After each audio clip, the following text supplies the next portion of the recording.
Hello and welcome. Today we're making something that feels huge, protecting Australia's native wildlife. Practical, doable, and high impact in your everyday life. Here's the big idea straight from Conservation Pros. Order matters. The people getting the best results don't start with donations or the occasional tree planting. They start by removing daily harms, then add high-impact habitat, and only then volunteer. That sequence multiplies impact. Why? Because the baseline pressure on our ecosystems is already high. Australia's climate has warmed by about 1.5 degrees since 1910. The Black Summer fires burned around 24 million hectares. Estimates suggest almost 3 billion animals were affected. And while those moments are dramatic, the quiet, everyday pressures compound. Uncontained cats, wildlife unsafe fruit netting, rodent poisons, night driving through wildlife corridors, and tidy but empty gardens. These small hits stack across every street, every night, making everything more fragile when the next heat wave or fire comes. So if you care, and I know you do, the most effective thing to do first is strip away routine harms at home. Then build habitat where you live. Then volunteer and advocate.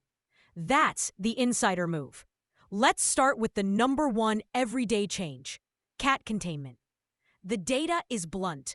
Across Australia, cats kill hundreds of millions of birds and reptiles every year. Even an only sometimes out cat adds up across a suburb.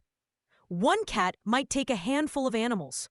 100 cats means thousands of local birds, skinks, and small mammals gone. The fix is simple and good for cats too. Shift to indoor-only living or build a catio. A curfew helps. 24/7 containment is better. Make it stick with enrichment, vertical shelves, puzzle feeders, window perches, and rotating toys so novelty keeps their brain buzzing. Set up a bird-watching station inside overlooking a native garden. Many cats become calmer and more affectionate when they're not in that hunt stress cycle. Check your local council. Many are moving toward containment rules or incentives. If your cat killed 0 animals this year, how many lives would that save on your street? Next, build habitat where you live, work, and even where you park. Habitat isn't a single plant. It's architecture. Pros go for structural complexity.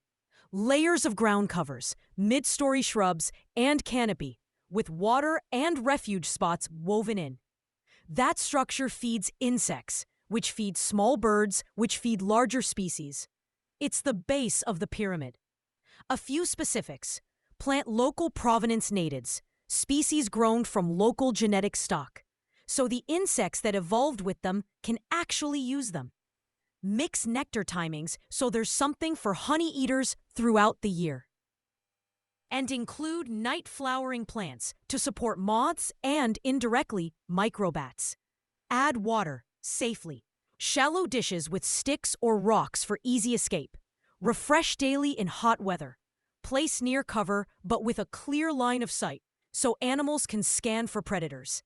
Thinking of a nest box? Great, if it's designed well. Use insulated boxes with the right entrance size for your target species and mount them away from harsh afternoon sun, usually an east or southeast aspect in Australia.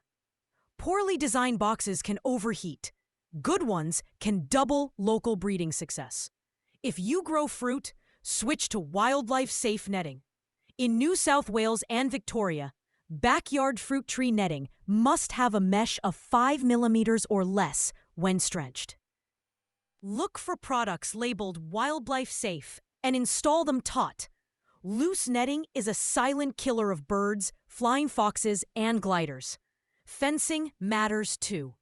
A smooth top wire and a raised bottom wire reduce injuries for kangaroos and wallabies trying to jump or crawl through.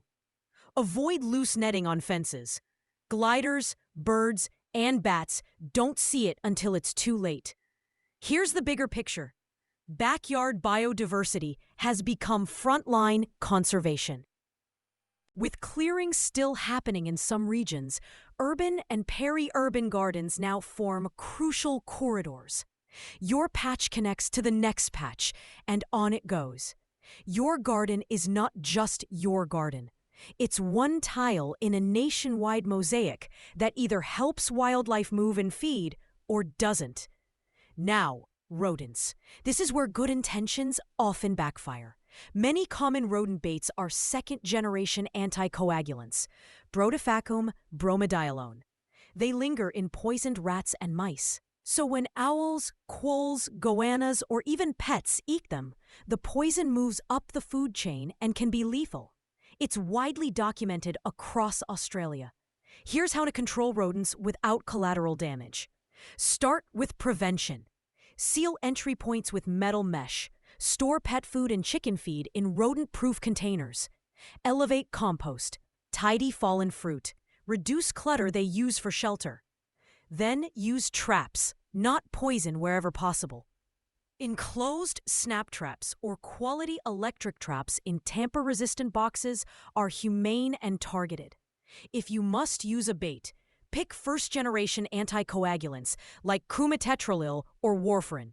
Still with care, and always in lockable bait stations where wildlife cannot access them. Avoid second-generation products entirely. Check traps daily. Dispose of carcasses securely. Double bag and bin so scavengers don't get a dose. And consider a professional who practices integrated pest management, rather than just dropping baits and leaving.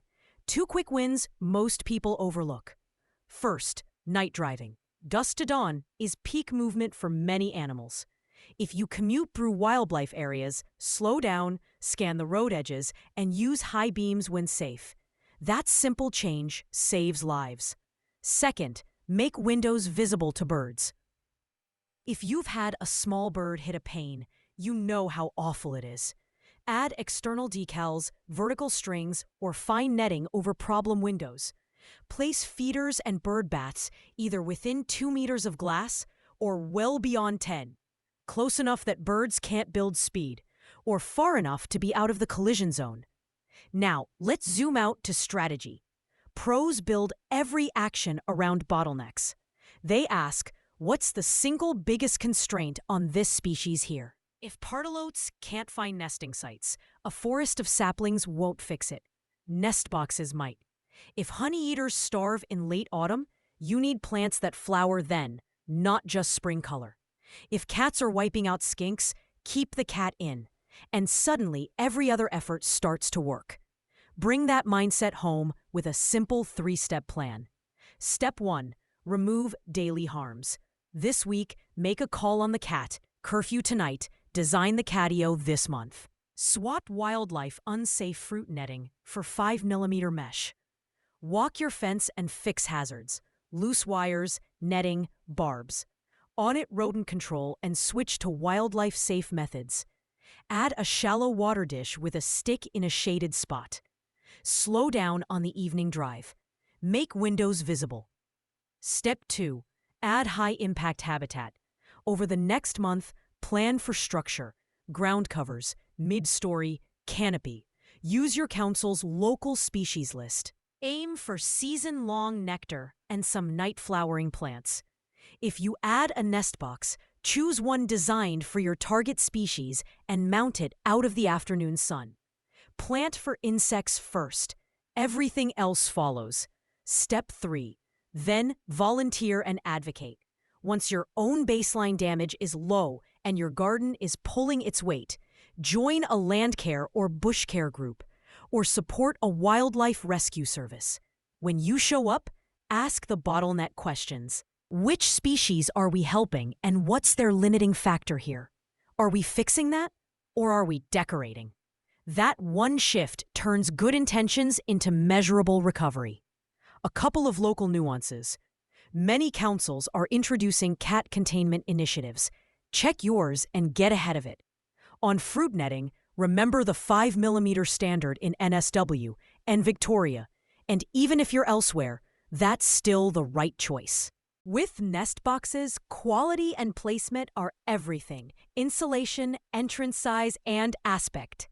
And in heat waves, water stations can be literal lifelines. A refreshed bowl can mean survival for birds, lizards, even pollinating insects. If all of this feels like a lot, pick one action today. Bring the cat in tonight, swap the bait for a trap, add a shallow water dish and refresh it. Order wildlife safe netting. Plant 3 local natives this weekend. 1 ground cover, 1 shrub. 1 small tree. Share what you're doing with a neighbor so the impact spreads across the street. Here's the last thought. Everyday actions matter, not just for the numbers, though they are huge, but for the compounding effect. When you remove a constant source of harm, everything else you do starts working better. Birds breed more successfully, reptiles hold their ground, pollinators rebound, and suddenly your street is quieter at night, not because life is gone, but because it's settled, fed, and safe. Reduce the baseline pressure first, then amplify recovery. That's how professionals do it. And that's how we, households and neighbors, can turn care into real outcomes for the wildlife that makes Australia, Australia. Thanks for listening, and thanks for being part of the solution today.